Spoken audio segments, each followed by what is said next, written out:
بسم اللہ الرحمن الرحیم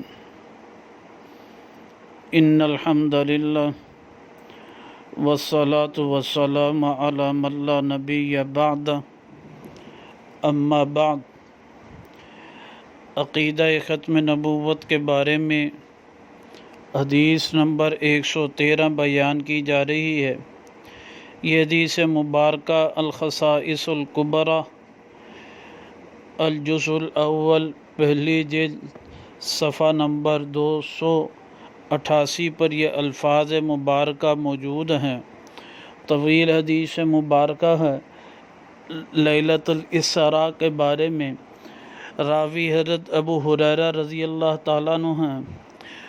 آپ علیہ الصلاۃ والسلام سے فرمایا فقال لہ ربہ، کہا آپ کو اللہ سبحانہ تعالیٰ نے وقد اتخذتک خلیلا، کہ میں نے آپ کو خلیل اور حبیب بنا کر بھیجا۔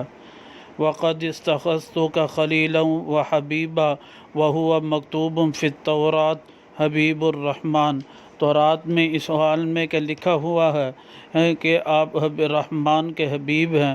وَأُرْسِلْتُكَ إِلَى النَّاسِ كَافَّةً بَشِيرًا وَنَذِيرًا، اور میں نے آپ کو تمام لوگوں کے لیے کی طرف بشیر اور نذیر بنا کر بھیجا دی۔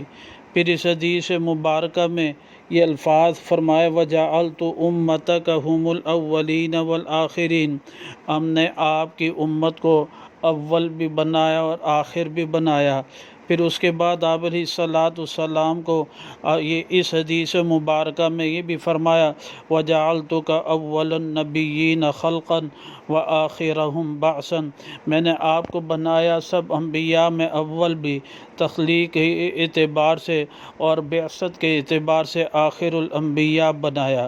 پھر اس کے بعد یہ بھی فرمایا آپ علیہ الصلاۃ والسلام کو اس حدیث مبارکہ میں کہ وَجَعَلْتُكَ فَاتِحًا وَخَاتِمًا، میں نے آپ کو فاتح بھی بنایا اور خاتم بھی بنایا، یعنی آپ کو جو ہے اول الانبیاء بھی بنایا اور خاتم الانبیاء والرسل بھی بنایا۔